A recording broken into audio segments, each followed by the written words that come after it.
Hey guys, I'm Terrence Slade, and welcome to my channel, Real Estate from Scratch, where today I got a really good one for you. I know a lot of people might overlook some of these things, but I got five um, common pitfalls or mistakes that that wholesalers use or misuse, and whether you are a newbie or a guy that's been in it for a little while but haven't quite found your groove, got some ways to show you how to fix a couple of those things for it. Stay tuned. All right. So the first big pitfall I see a lot of new wholesalers or even some experienced wholesalers make is not giving yourself enough due diligence. Why would you constrain yourself to how much time you can have with your sellers? So for me, that's your number one thing is making sure you have enough time with your sellers. Now, for me, ideally, I am asking for at least 21 to 30 days on my contracts. And little pro tip, just write it in there. Most sellers aren't necessarily looking for it. And if they do ask about it, then hey, it's simple. Hey, why do you need so much time? At the end of the day, couple of reasons I'm going to give them. One of those reasons might be, hey, I got to have time to get my team out here to look at this property. We got to get a survey on the property. We're going to have to get an appraisal on the property. At the end of the day, too, we have to get this stuff over to our title company to make sure that this property even works. And they're going to have to pull title to make sure that you're even the owner. All of these things take time. Now, with that being said, it's even taking more time because a lot of things have changed due to COVID. So this is the excuse that I give, or the reasonings I give my sellers on why I'm going to need so much time. Now, the biggest reason I know I need that much time is I got to go out and go market. I got to go out and find the buyer. Who is my end buyer? Who is the buyer that wants this property? Even if I think I have a person, you still got to get out here and go market and make sure you have multiple people that want this property. So that might be texting your buyers, emailing your buyers. That might be getting on the phone and calling your buyers and saying, hey, look, I got this property over here. Now, you can expect that that process is probably going to be about a good week. So you can probably take the first 5 days as just marketing and finding that buyer. Hopefully by the end of that 5 days, you have found one or two or three people that say, hey, look, I'm interested. I want it. Guess what? Now they want to come out and come see it themselves. And sometimes they want to come see it multiple times because they're probably going to walk out to go walk the property themselves. And then they're going to probably come back and say, hey, look, I'm going to come back. I need to come up with my contractor because I got to make sure our numbers are right. Because obviously, if he's not a contractor himself, this is a contractor that's going to be giving him the numbers. So, and he's got to make sure the numbers work for him. So when he comes back, he's going to come back with his contractor, and now they're going to come out and measure things and see exactly what needs to be done. And his contractor is going to give him a budget on what needs to happen. So now he's going to come back and make you an offer based off that. So you got to have a time based off that. Now, ideally, because I know my time is limited, I've probably already lost 5 days just from trying to market. Now, when I get to my end buyer, I'm not giving him time, if any, of due diligence. I want you to come out here, and once you've seen the property, make your offer, but make it with no contingencies, with no due diligence. Now, we're in a little bit of a funky market where, yes, lately I might have been, depending on the properties, I might give them a little bit of time. But typically, I'm not giving my buyers generally no more than about 2 to 3 days of due diligence because it shouldn't take them that long to figure out if this is going to work, how much money it's going to cost them to renovate this property. So those are my reasons of why, and why you're going to need time to find your buyer, and why you need to give yourself a gap. And then what if you go under and you give him 3 days of due diligence, something happens and he realizes the numbers are just too tight. I can't make this work. And if you don't believe you can get the buyer down on their price to make the numbers work for all the parties, guess what? You just lost that buyer. Now you're probably 8 days in. Still only have, now you got to go out and go continue to market and get a new buyer in. So just understand that this is going to happen. You might go through 2 or even 3 buyers before you find that end buyer that's actually willing to actually write a solid contract and get this deal done. So just make sure you go through that first, and don't try to close your time with your sellers. So make sure your sellers just understand you need this time, and those are the reasons you're going to need them.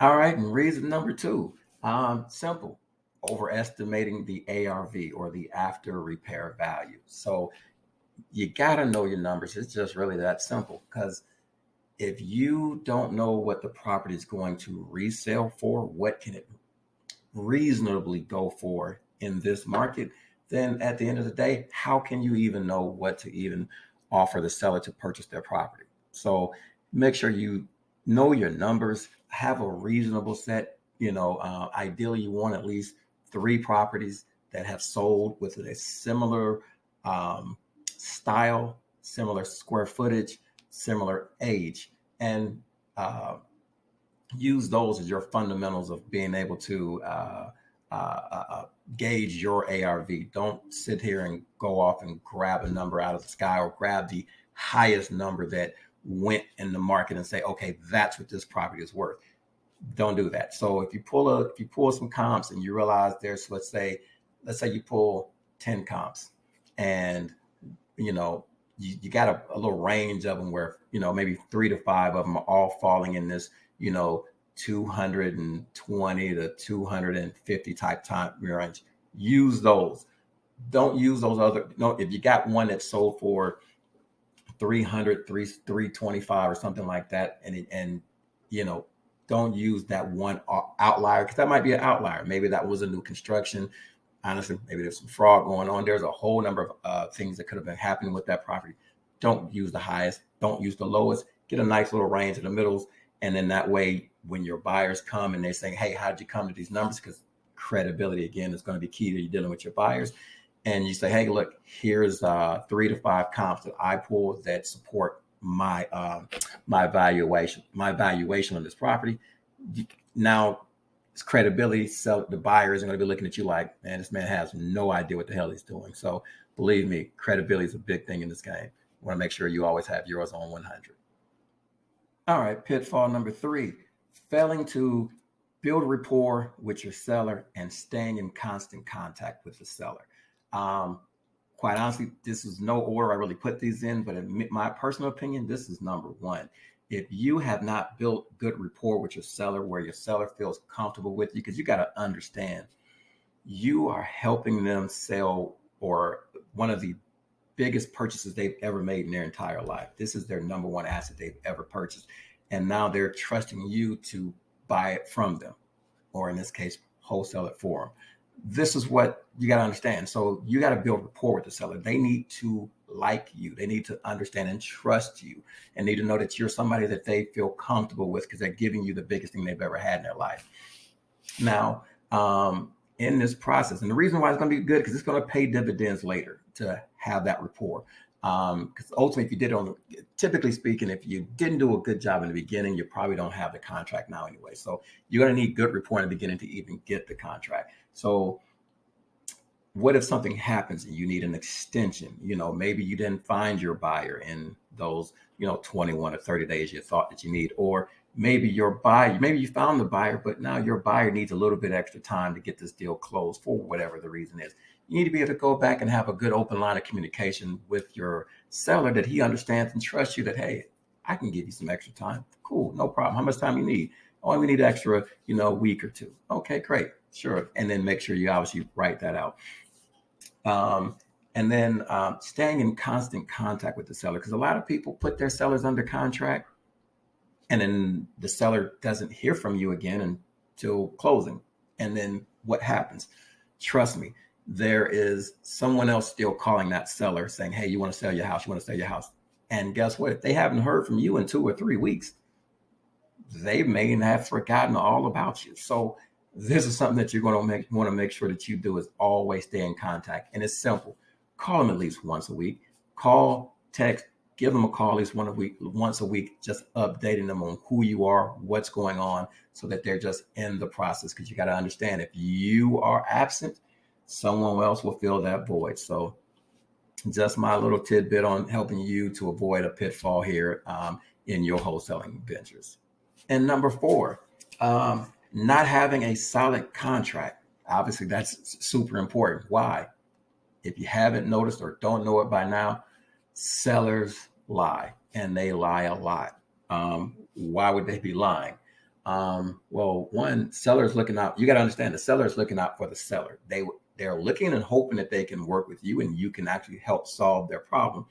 But you sometimes just don't know what you're walking into with a seller. You may not truly understand the desperateness of a seller, And when it comes to them being desperate, they're willing to go to almost any lengths to get this property and get the cash from it. So sellers will lie. So because they lie, you got to have a good contract that protects you. In that contract, it should obviously have the basic information like who you are as the buyer, who they are as the seller, the address information, and that information. Also, it needs to outline what are some of these penalties in this contract if you choose to break this contract, because you need to be able to file, potentially sue them. You might have to file a list pendants. These are things that you might not truly understand that might be coming down the pipeline for you. You got to understand that these, but they need to be in the contract so that you have these options for yourself. At the same time, be able to limit your own exposure. Okay, what do I mean? Well, if you go over that due diligence plan, because understand this, you have in that, let's say 21 to 30 day due diligence time frame. What if you get to day 31 and you haven't found your buyer and now you're trying to cancel the contract and the seller wants to hold you liable for not buying their property because they're pissed off, they were desperate, they needed you to buy it? Well, then you need to know what remedies are for them. Well, then that's usually going to be the earnest money. Now, typically for me, I write up all my contracts where my earnest money does not go in until my due diligence phase is over. Because why? I don't want, they're going to be sending earnest money all over the place. So that doesn't move until after my due diligence phase. Now, what is their compensation? If I don't cancel before the 31st day, well then, hey, here's the earnest money, which is generally going to be like $100. So that's just the way you need to make sure you protect yourself and don't get yourself over leveraged out there. So having a solid contract. If you don't have one, get with your you should have a mentor. Hopefully you have a mentor. He has a good one that has all that stuff kind of built in, or consult an attorney. Say, hey, look here, if you have a contract, maybe you found one online, don't trust it all the way. Have someone review it. Say, hey, look, does this work for me? Because understand this also, every state is going to be different on what they're going to allow in those contracts. So make sure that you just have a solid contract that you can use and help protect your assets in this business. And lastly, not filing a notice of interest or a affidavit of memorandum. Basically, they're kind of one and the same. They're interchangeable for the most part. What is that? Because most gurus don't teach you this. This is generally a 1 or 2 page document that you will go, and some states or some places, or depending on where you get it, will have you go get it notarized. But this is just a document that says, hey, look, I have interest in this property. Because again, going back to the last one, sellers lie. You need to protect your own self. Get out there, get a memorandum, an affidavit of memorandum, or a notice of interest. And basically all you're going to do is put in some information on this document that's going to state, hey, look, my company have a contract with this seller, typically something like that. And this contract was dated for blah. Now, ideally, when I file this document, I file that document by itself. I never file my contract with it. So that's just a pro tip for you there. Don't file your actual contract out. Just file the document itself. And you're going to take that down usually to the county, to the local county. Now, what if you are not local? Well, then you got to go online and file it. And you can go to like deed.com or Simplify and establish an account with them. Go online. They'll sometimes have documents for you. Upload those documents, and then they'll e-file those documents for you. Now, understand that doesn't fly for everywhere. Every place doesn't allow for e-filing, but you'll kind of figure out. They'll kind of help you in that process. If it doesn't, you can probably Google where some of those things are. But ultimately, you need to file one of those in. And then now, when do you file it? Because this is also the other part. So just because I put a property under contract, I don't go and file all these memorandums just because they do still cost money to file these things. So I don't go just filing these pieces of paperwork on every property I put under contract. However, if I am getting right before closing or getting close toward closing and my seller starts to get a little swirly, something starts not feeling quite right, because trust me, you will know it. I'll go ahead and file that document at that point because something's just not feeling right. They start moving a little differently than what I've been used to. Go file that paperwork, protect yourself, make sure that you can get to a closing. So what happens if they decide, because this way, what does that paperwork do for you? It's not a it's not a brick wall, but what it does, it's kind of, I call it a I don't want to say it, it's more of a speed bump. So it's, what this paperwork does is, right before, let's say they're not closing with you, let's say they're trying to close with someone else, then they got to pull title. I've already filed this paperwork with the with the county. So when their title company comes in and they pull up, they're going to notice, oh, hold on, someone else says they have an interest in this property. Hey, what's going on here? And now that seller's going to have to answer for what's going on. And typically the title company is going to call you and try to figure out, hey, what's going on? Now that's your time to explain to them, hey, I have this property in the contract. I'm the buyer. What are they doing? And then now for me, typically speaking, I don't care if they close with them, as long as they give me my fee I was going to make over here. Otherwise, because I'm trying not to lose the way, ideally, because I'm not trying to lose my, because it's all about credibility as well. I'm not going to let them close over there if I can help it. I'm going to close with my end buyer, because I don't want to lose that credibility of my buyer. Because you got one, you want to keep a good buyer. So, that's just something that you want to do. Again, a lot of Google's not going to tell you about that. So just make sure you get out here, and you can probably Google these things online. Or again, if you have a good mentor, he can provide you these documents, but make sure that you do file that and help protect your assets as well. All right. And couldn't let you just leave out of here without giving you kind of a solution to some of these problems. One of those solutions is going to be getting yourself a transaction coordinator. Now, what is that coordinator? What is a transaction coordinator? Effectively, it's just the person who handles a lot of your busy work. So when you have your buyer, you have your contract from your buyer, you have your seller, you have your contract from your seller. There's a process in which you have these two, and you got to give all this information over to the title company or your closing attorney, and then stay in constant contact with the title company and the seller and all that kind of jazz, and let them make sure you get to a smooth closing.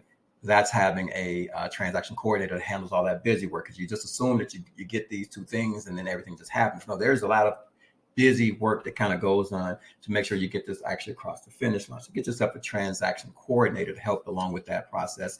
And if they're worth their weight in gold, they'll make sure that you have all these other processes in place that I mentioned, like filing your affidavit of memorandum, or let you know about when your due diligence time frame is coming up, and then staying in contact with your sellers so that they understand that you're still here. So one of those things, and there's a company that I always suggest that does this for you. You'll find a description or a link for them in the bottom, and they're actually great for all of this. Why? Because they're going to make sure that they stay in contact with that seller at least once a week. I still try to make sure I do it myself as well. And then they're also going to make sure that and in this case here, a lot of people have issues with finding title companies. They're going to help you find a title company, and they're going to help you. And especially if you're doing this remotely, I promise you're going to need them, because when you're trying to find a title company, find one who's investor friendly, you're definitely going to use them, because they're set up in all 50 states. So guess what? Everything doesn't work in all 50 states. Even if you have a good title company that works here in your state, they're probably not licensed in California or in Texas or in whatever state you're trying to close deals in. So click the description down. Look in the description below. There's a link down there for them. And they'll be more than great to help you out here in your real estate journeys, help make your transactions a whole lot smoother there. So check them out. Let them know I sent you.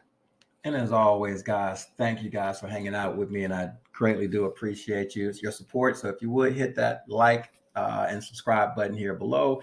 And if you have any questions about any of the content that I've talked about here in this video, go ahead and put that in the comment section below. Or if you got, if there's a topic that you'd like to see me talk about here, go ahead and bring that in, or go more in depth with, go ahead and put that down in the comments below section as well. And we can go ahead and get that video cracking for you.